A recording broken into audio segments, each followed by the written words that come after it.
Juízes, capítulo 6, do versículo 11 até o 23. Quem encontrou, diga eu encontrei.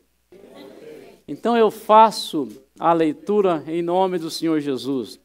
Então o anjo do Senhor veio, sentou-se sobre a grande árvore de Ofra, que pertencia ao Abiesrita Joás. Gideão, filho de Joás, estava malhando trigo num tanque de prensar uvas. O que ele estava fazendo? O que ele estava malhando, irmão? O que ele estava malhando, irmão? Aonde ele estava malhando? Para escondê-los dos medianitas. Então, o anjo do Senhor apareceu a Gideão e lhe disse: o Senhor está com você, covarde e medroso. Não, o que ele disse? O Senhor está com você o quê, irmão? Ah, Senhor, respondeu, Gideão respondeu. Se o Senhor está conosco, por que nos aconteceu tudo isso? Onde estão todas as suas maravilhas que os nossos pais contam quando dizem: não foi o Senhor que nos tirou do Egito? Mas agora o Senhor nos abandonou e nos entregou na mão de Midian. O Senhor voltou-se para ele e disse: com a força que você tem, vá libertar Israel da mão de Midian. Não sou eu quem o está enviando? Ah, Senhor, lá vem de novo ele. Ah, Senhor, respondeu Gideão, como posso libertar Israel? Meu clã é o menos importante em Manassés. E eu sou o quê da minha família? O que eu sou da minha família? O menor. E agora, irmãos, eu estou perdido. Mas diz assim: eu estarei com você. Respondeu o Senhor, e você derrotará todos os medianitas como fossem um só homem. E Gideão prosseguiu: se de fato posso contar com o teu favor, dá-me um sinal que és tu que está falando comigo. Peço-te que não vás embora até que eu volte e traga a minha oferta e a coloque diante de ti. O Senhor respondeu: esperarei até você voltar. Gideão foi para casa, preparou um cabrito e com uma arroba de farinha fez pães sem fermento, pôs a carne num cesto e o caldo numa panela, trouxe-os para fora e ofereceu-os a ele sobre a grande árvore. E o anjo de Deus lhe disse: apanhe a carne e os pães sem fermento, ponha-os sobre a rocha e derrame o caldo. Gideão assim o fez.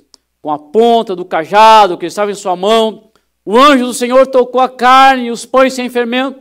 Fogo subiu da rocha, consumindo a carne e os pães. E o anjo do Senhor desapareceu. Quando Gideão viu que era o anjo do Senhor, exclamou: ah, Senhor soberano. Ele gostava desse né, irmãos? Eu também gosto dele. Olha como é que é bem pronto. Ah, Senhor soberano. Viu o anjo do Senhor face a face. Disse-lhe, porém, o Senhor: paz seja com você. Não tenha medo.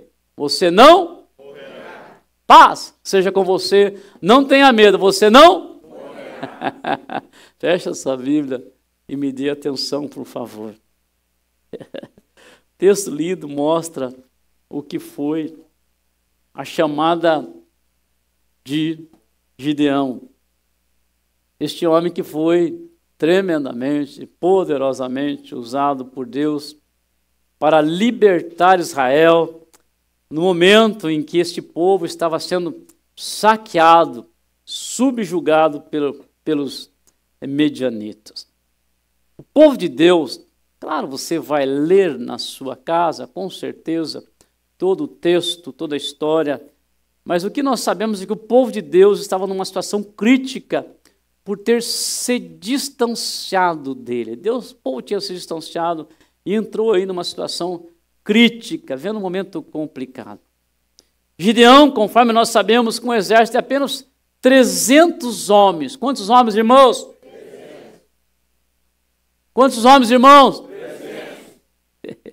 Ele venceu um exército que, conforme a narrativa bíblica, parecia como um enxame de gafanhotos, tão grande que é, um enxame de gafanhotos. E a Bíblia diz que era tão grande que era impossível contar os homens e seus camelos. Veja, com 300 homens ele vence esse exército poderoso. Você conhece a história e sabe do milagre que aconteceu. O que eu quero chamar a tua atenção nesta noite é para a preparação feita por Deus antes de levá-lo a uma grande conquista. E eu vou repetir, quero chamar a tua tentação. Quero chamar ninguém à tentação aqui, não. Quero chamar a tua atenção para a preparação feita por Deus antes de levá-lo a esta grande conquista. E nesta preparação, preste atenção, nesta preparação constava colocar o que Deus pensava a seu respeito acima das demais opiniões. Ei, olhe para mim, nesta preparação constava colocar o que Deus pensava a seu respeito acima das demais opiniões. Eu creio que essa estratégia usada por Deus na vida de Gideão, ela pode ser útil para todos aqueles que, como ele, querem também ser conquistadores.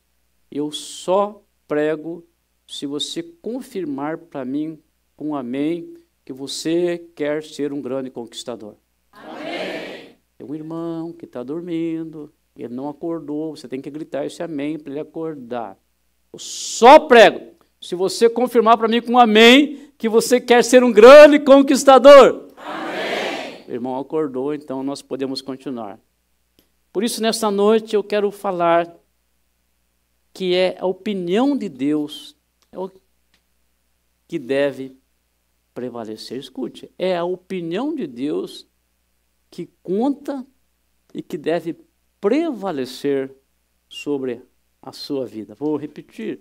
É a opinião de Deus que conta e que deve prevalecer sobre a sua vida. Amém. E deve prevalecer acima da tua própria opinião. Vou repetir. Deve prevalecer acima daquilo que você pensa de si mesmo. Meus irmãos, Gideão pensava, o que ele pensava sobre si era negativo. O texto diz que ele se achava sem um histórico importante e ainda se considerava o menor dentro da sua família. Veja o que ele diz para o anjo diante da proposta para libertar o povo de Israel. Ele diz, o famoso, "Ah, Senhor", respondeu Gideão. "Como posso libertar Israel? Meu clã é o menos importante de Manassés e eu sou o menor da minha família." Veja, um homem que se sentia um nada. Um homem que se sentia um ninguém. Mas Deus, se antecedendo, o chama de poderoso guerreiro. Como é que Deus o chama? Poderoso guerreiro. Meus irmãos, o que Gideão pensava de si próprio não estava em sintonia com o pensamento de Deus. A opinião que ele tinha de si mesmo não batia com a opinião de Deus. E com certeza, antes dele sair para aquele grande desafio, era necessário tratar a sua autoestima. Porque ninguém que tem uma baixa estima se torna um conquistador. Quem entendeu a palavra até aqui, levanta a mão direita e diga: "Eu entendi".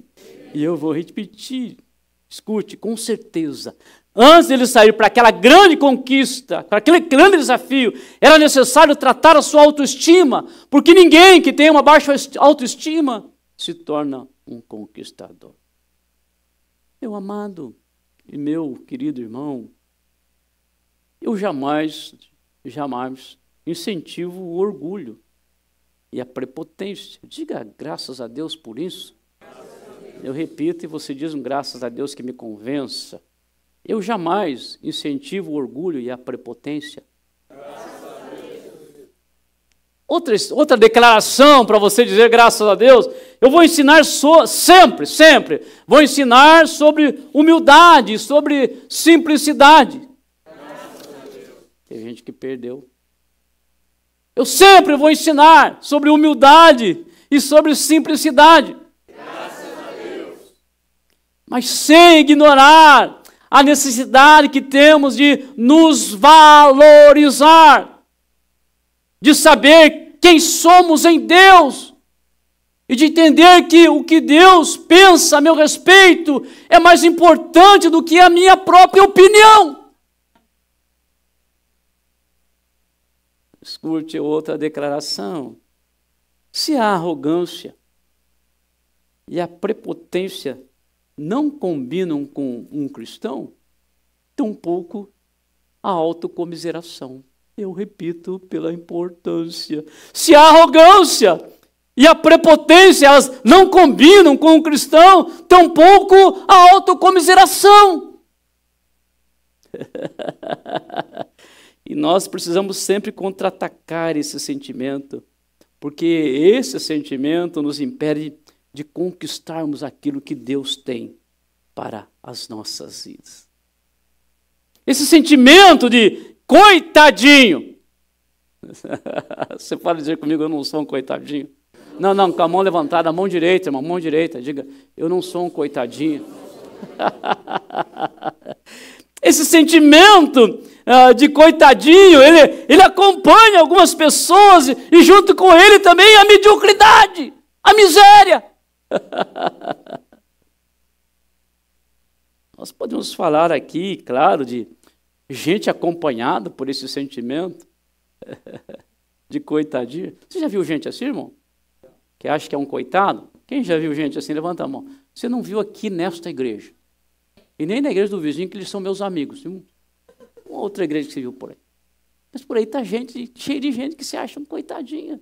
Esse sentimento de autocomiseração, de que não vale nada, que não presta, que não tem direito a nada. Escute, esse sentimento acompanha algumas pessoas. Tem gente que carrega isso a vida toda. Mas também nós podemos falar em momentos específicos e decisivos que esse sentimento se manifesta para atrapalhar, às vezes, a realização de um projeto ou de algo grande que Deus tem para uma pessoa. Já falei aqui, e isso também só serve para os mais velhos, os mais jovens não vão entender isso aí, né? Mas eu já falei aqui algum tempo atrás, e quantos de vocês lembram, né, que quando você era mais novo, e aí um homem feio arrumava uma namorada, uma mulher bonita, se interessava por ele, o que nós dizíamos? É muita areia para o meu caminhãozinho. Quem lembra disso aí, irmão? Só quem lembra, levanta a mão. Explicando para a meninada, significa, eu não mereço. Um cara feio via uma mulher bonita e falava, não, eu não mereço, eu sou muito feio para essa mulher. Se eu fosse pensasse assim, eu não estaria casado há 37 anos com essa loira, né, irmãos? Mas escute, era essa a ideia. Eu mereço, ela é muito bonita, ou ele é muito bonito para mim. Escute, isso aplica nas nossas vidas, nas mais diversas áreas. Estamos falando de namorado, no passado, mas isso aplica nas mais diversas áreas. Tem gente que perde uma oportunidade, às vezes, de uma aquisição, de uma compra, fala, não, isso é muito para mim, eu não mereço. Perde uma posição na empresa, às vezes está para ser promovido. Não, isso é muito para mim, eu não tenho essa capacidade, eu não tenho esse direito. Perde de fechar um grande negócio, porque fala, não, isso está acima da minha capacidade, isso está acima da minha inteligência, e aí quando está para receber uma bênção, esse sentimento de coitadinho, de autocomiseração, se manifesta, e quantas pessoas perdendo a oportunidade.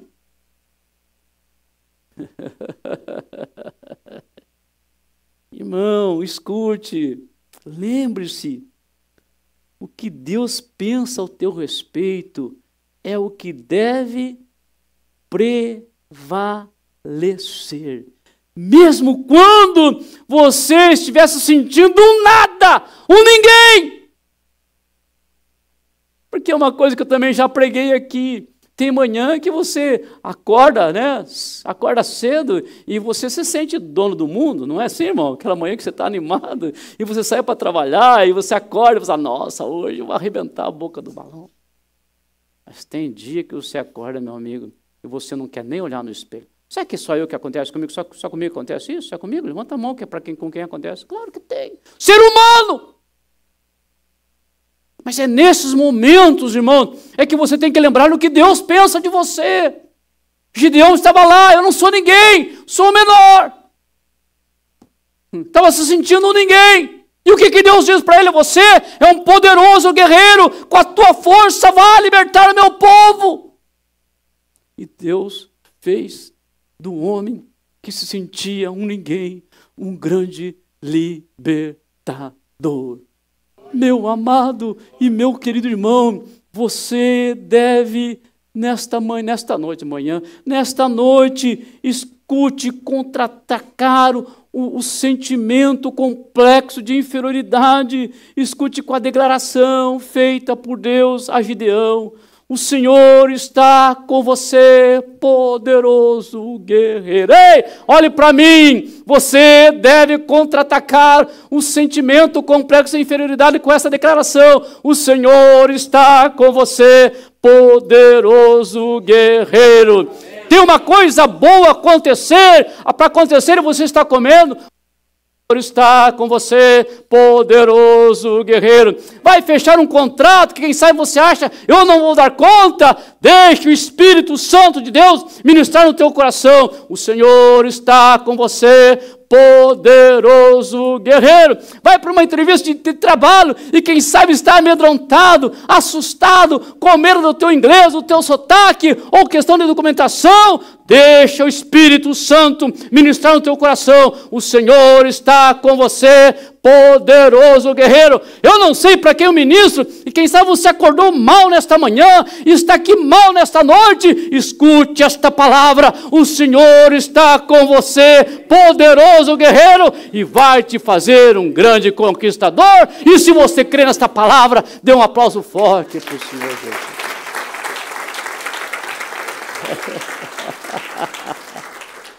Aleluia. Você pode gritar aleluia. Aleluia. Estou ministrando nesta noite para poderosos guerreiros. Amém. Escute, você é um poderoso guerreiro. Amém. Isso independe do que o teu coração diga. Pode ser que a tua alma está questionando algumas coisas, como a gente aprende lá com Davi, né? Ele disse, minha alma, por que te abates a minha alma? Conversando com ele mesmo, e a alma de Davi estava inquieta, e quem sabe ministrando negativo para ele. Escute, quem sabe você está nessa luta interna, íntima, o coração, a alma está dizendo para você que você não vale nada. Nesta noite o Espírito Santo de Deus está dizendo para você, poderoso guerreiro, o Senhor está com você, o Senhor está com você. Ei, olha para mim, o Senhor está com você. Quem sabe você está perguntando, para que eu vim para a América? Por que eu estou aqui? Será que vai dar certo? Ei, o Senhor está com você, poderoso guerreiro. Levante a tua mão e grite, eu sou um poderoso guerreiro. Aleluia. É o que Deus, a opinião de Deus é que conta e deve prevalecer. Escute isso. E deve prevalecer, deve estar acima da opinião dos teus inimigos. Escute, a opinião de Deus, que Deus pensa sobre você, deve estar acima do que os teus inimigos ou aquelas pessoas que te desejam mal pensam a seu respeito. Meu irmão, Gideão, assim como o povo de Israel, tinha um inimigo terrível. Você pode repetir essa palavra, terrível? Terrível. Pode ser mais forte e terrível? Um povo chamado de medianitas. Este povo, não com palavras, mas com ações, emitiam uma opinião negativa sobre o povo de Deus. E eu repito pela importância, este povo terrível, não com palavras, mas com ações, eles emitiam um parecer negativo sobre o povo de Deus. Veja o que o texto diz, quando chegar nessa casa, você vai ler completo. O texto diz que eles vinham, saqueavam a terra, destruíam as plantações, levavam tudo o que podia. Você pode imaginar isso, irmão? Você pode imaginar isso? O suor, o esforço deles era levado, tudo era levado por esse inimigo. Por sua vez, o povo de Deus tinha que se esconder aquilo que eles produziam, conforme o caso de Gideão, que estava produzindo trigo no lugar de produzir vinho. De novo, Gideão estava se escondendo sua produção, por isso que ele estava produzindo trigo no lugar de produzir vinho, uma forma de disfarçar o seu inimigo. O que o inimigo pensava de Gideão e do seu povo era que eles eram escravos. Ei, olhe para mim, acorda se você estiver dormindo. Pensava que eles eram escravos. Pensava que eles eram fracos demais para uma resistência. Pensava que eles estavam projetados para serem explorados por eles a vida toda. Na verdade, o inimigo os julgava como gente de segunda, que viviam somente para servir a eles, para satisfazer os seus caprichos. Meus amados e meus queridos irmãos, os medianitas, como inimigo do povo de Deus, se impuseram sobre eles, assim como o inimigo tem se imposto na vida de muitos, incluindo alguns crentes. A atitude do povo de Deus naquela época, se escondendo, morando em cavernas, produzindo as escondidas, se submetendo à imposição dos medianitas, mostra que eles aceitaram a imposição do inimigo. Mostra que eles se submeteram à opinião emitida por eles. E não era isso que Deus pensava daquele povo. Quando você lê a história do povo de Deus, o chamado daquele povo, você vai ver que a opinião de Deus era que eles eram um povo escolhido. Ei, olha para mim, era um povo escolhido. Um povo chamado para grandes conquistas. Um povo para ser um referencial para as demais nações. Este era o pensamento de Deus. Esta era a opinião de Deus. Isso era o que Deus achava sobre aquele povo. Escute. E o que Deus pensava sobre o seu povo no passado é o que Ele pensa para o seu povo no presente. Nossa, que sono seu, hein? E o que Deus pensava do seu povo no passado é o que Deus pensa para o seu povo no presente. Amém. Oh, graças a Deus que se acorda. Mas infelizmente, olha para mim, mas infelizmente alguns têm se rendido à opinião do diabo. E aí, quando se rende à opinião do diabo, ele se torna um escravo, gente sem ação, gente sem identidade, que vive para ser saqueado e roubado, gente que vive para satisfazer a vontade e os caprichos do inimigo, exatamente o que estava acontecendo aqui. Meu amado e meu querido irmão, não deixe que prevaleça na sua vida a opinião do inimigo, que por vezes usa pessoas para te menosprezar, para te desprezar. Isso é uma especialidade do diabo. Ele usa pessoas. Quantas pessoas que você encontra que aceitaram esta mensagem, o diabo mandou um instrumento soprar no ouvido dele que ele não vale nada, que ele não presta, e ele aceitou esta mensagem. Escute, não permita que ele imponha escravidão através do sentimento de fraqueza e de covardia. Não se deixe dominar pelo adversário, mas como Gideão, aceite o desafio de lutar e vencer. Porque se o diabo pensa que você é um perdedor, Deus pensa que você é um vencedor e provê para que você possa vencer, independente da opinião dos demais, independente daquilo que te julguem ou que digam sobre você. Deus pensa que você é um grande vencedor, e só quem recebe esta palavra, dê um aplauso forte para o Senhor Jesus.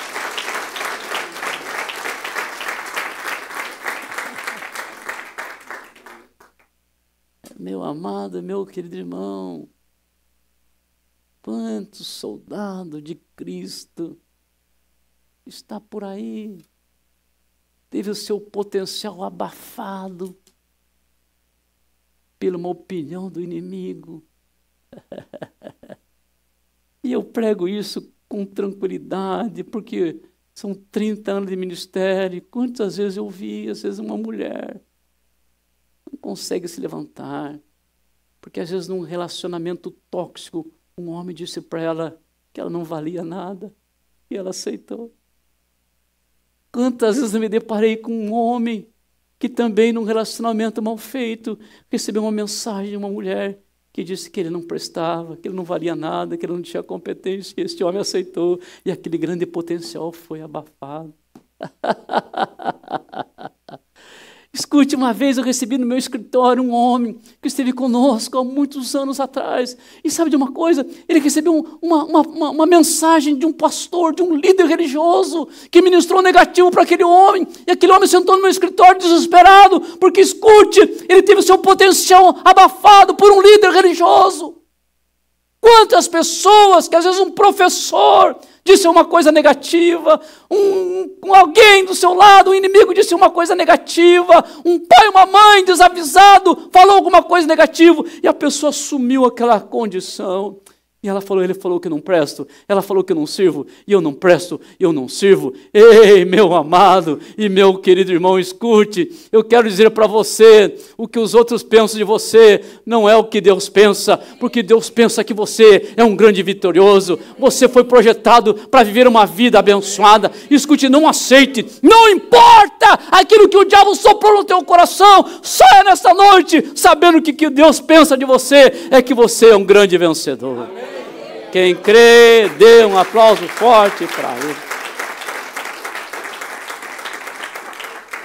Quem entendeu a palavra, está acordado, levanta a mão e diga, eu entendi, estou acordado. Oh, graças a Deus que você está acordado. E eu quero terminar esta palavra dizendo o seguinte.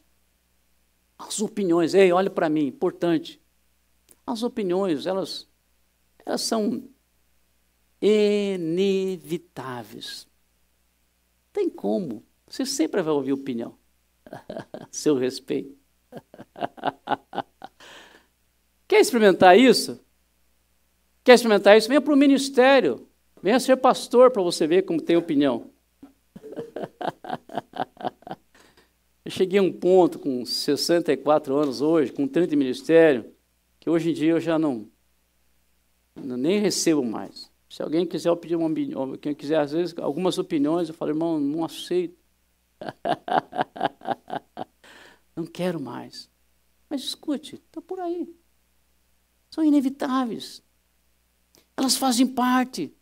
As opiniões serão sempre emitidas, irmãos, escute. O ser humano foi dotado da liberdade de expressão. Então, escute, o que não falta é a gente opinando sobre a sua vida. Não falta.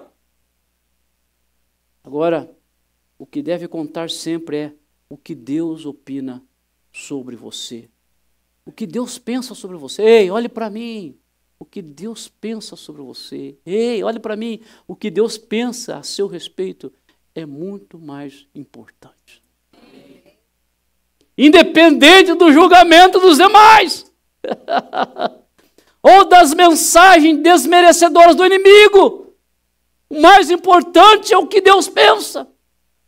Escute, é forte a expressão, mas ela precisa ser dita. Deus não criou lixo, e você não é um lixo.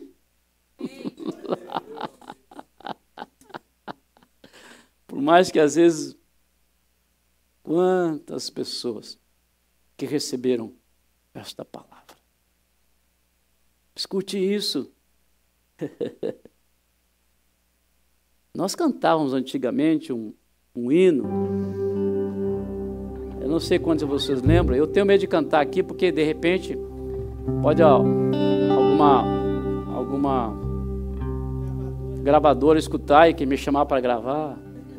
Mas nós cantávamos antigamente: quero que valorize o que você tem. Quem lembra? Tão importante para Deus, nada de ficar sofrendo. Ó, você sabe, neste seu complexo, achando que não é ninguém. O que mais que ele cantava? Eu venho falar. Eu venho falar. Vamos parar. Senão o negócio vai ficar embalado aqui. Escute, irmão. Ainda que a gente deixou de cantar esse hino, se tornou, quem sabe, antiquado, velho. Mas escute, você tem valor. Sabe por quê? Porque o preço que foi pago por você, escute, o preço que foi pago por você, aleluia, foi o mais alto preço. Sabe o que você custou? Você custou o sangue de Jesus Cristo. E você acha que Deus iria pagar esse preço se você não tivesse valor?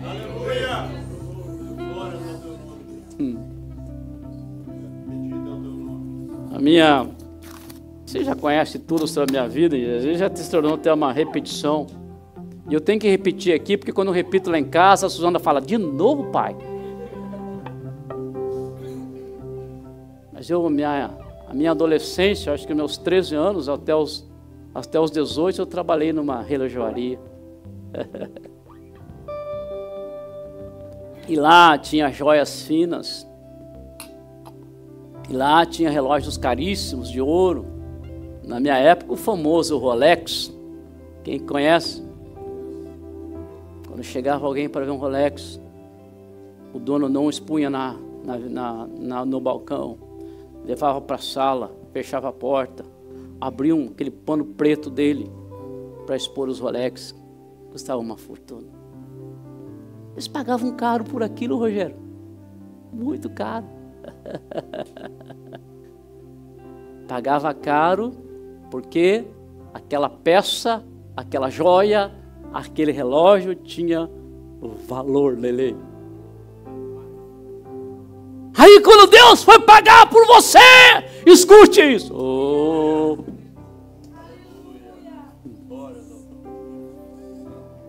Não foi um arcanjo que veio para a cruz.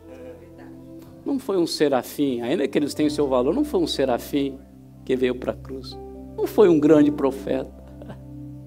Mas quando ele foi pagar por você, ele olhou para aquele que tinha de mais valor naquele lá no céu e enviou para derramar. Você custou o sangue de Cristo. E qualquer mensagem desmerecedora que te desvalorize deve ser combatido com esta expressão: eu custei o sangue de Cristo. Por mim foi pago um bom preço, conforme disse o apóstolo. Oh, um bom preço eu custei o sangue de Cristo na cruz do Calvário. Santo de Israel, levante a tua mão, irmão, e glorifica o nome dele. Nossa, levanta a mão, irmão, glorifica o nome dele. Ele me encontrou, me secou com cante, que me libertou, dos meus inimigos, dos meus medos me salvou. Dos meus medos me salvou. Eu não sou mais escravo do medo. Quem que você é, irmão? Eu sou filho. Não, você está sem convicção. Diga: eu não sou. Eu não sou mais escravo você é? Eu sou